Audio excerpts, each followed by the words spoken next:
So what is going on, guys? NanoPrince93 here with another video. I know you guys have seen some of the hype news, some of the good, the bad about this new Apple Card. And if you clicked on this video, you probably want to know more about it, get some opinions. And just to preface this, I am by no means a financial expert at all, right? This is just my personal opinion and what I'm going to do at the end of the day. So take it with a grain of salt, and let's get this going. So let's start with the good about the Apple Card, right? The good thing is, Apple prides themselves on security.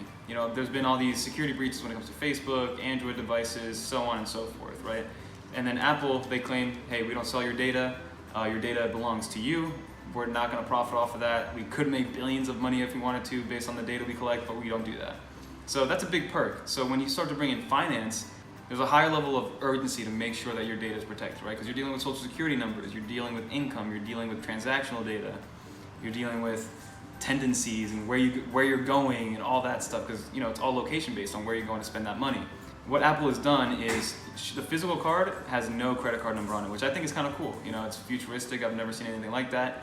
And every so often, I don't know if it's per transaction or per week or per month, but it auto generates a brand new credit card number. So there's literally no way that somebody could take your credit card number and use that card, which I think is very nice, right? So that's peace of mind.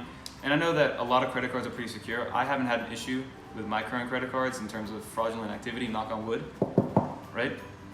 So that's a big thing. So I know that security is going to be of the utmost importance to Apple and the Apple Card users. And then you have the cashback, right?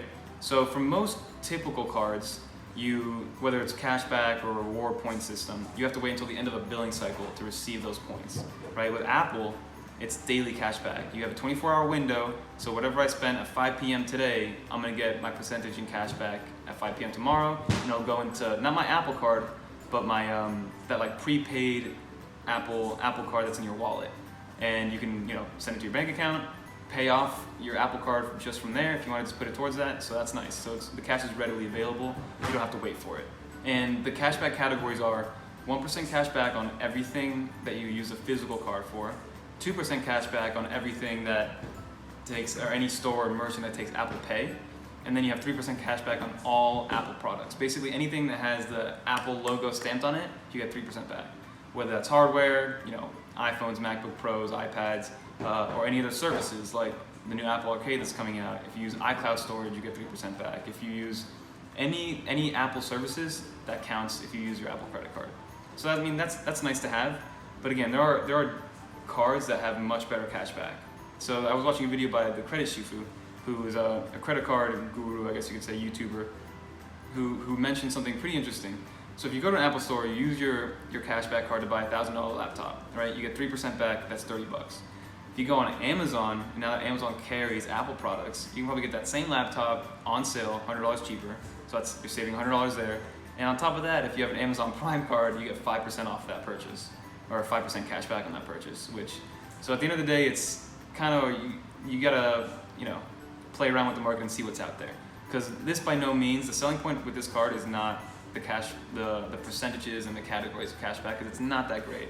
There are a lot of cards with much better perks when it comes to that. So then another big thing is the no fees. So there's no annual fee, there's no missed payment fee, no overlimit fee, no financing fees, no transfer balance fees.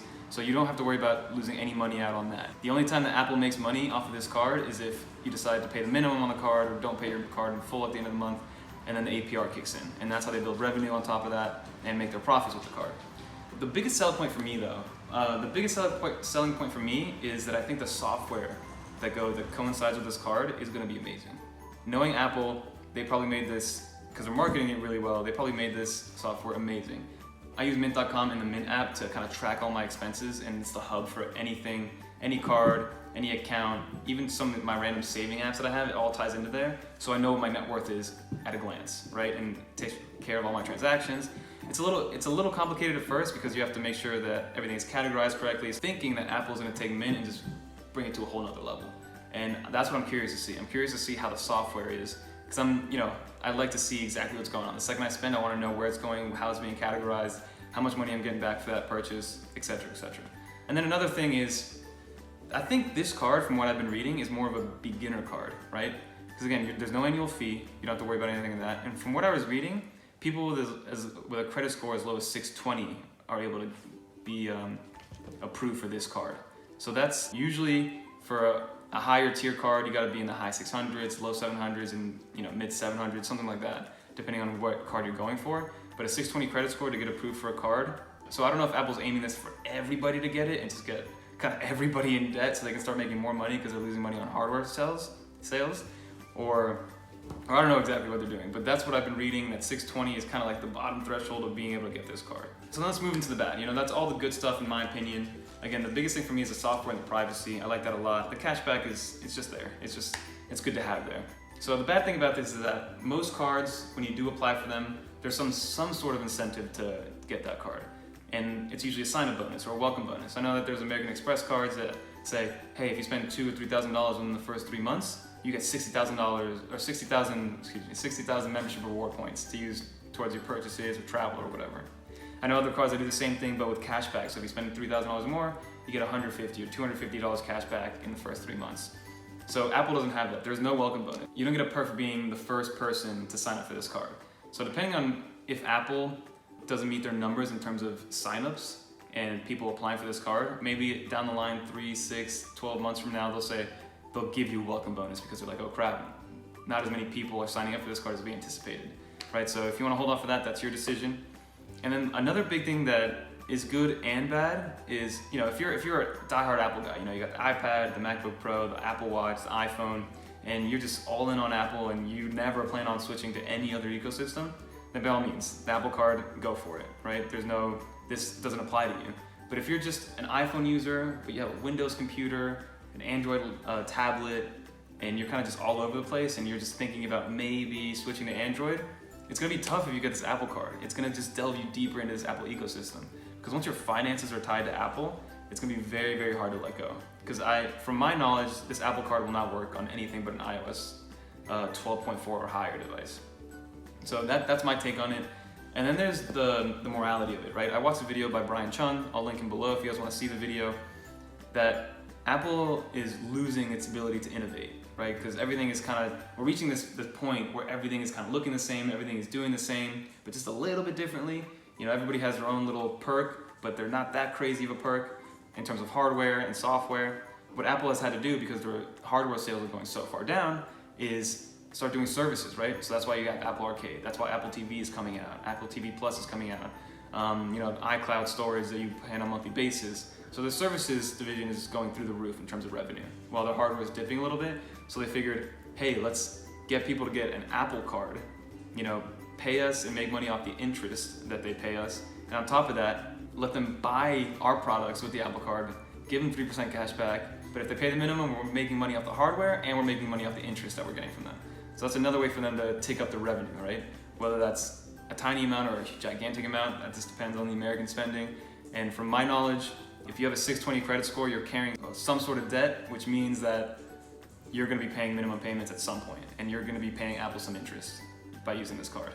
That's pretty much it. So now let me tell you guys what I have, right? So my main card, right? My main card is my American Express Gold card. So this is a $250 a year card, and the reason it's so high, obviously, $250 is not a small amount, but you get everything back in the perks, right? Like I said, Apple's card has no perks besides maybe the software, but this gives you $100 towards airfare, $120 a year for delivery services like Grubhub, DoorDash, Uber Eats. That gets automatically applied every time you make a purchase from them until you hit that $120 threshold.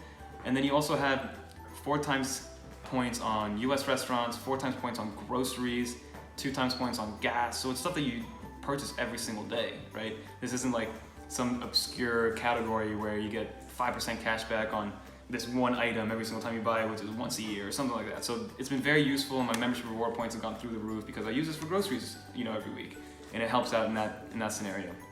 And this is technically not even a credit card; it's a charge card. So I have to pay this balance at the end of the month in full, no matter what.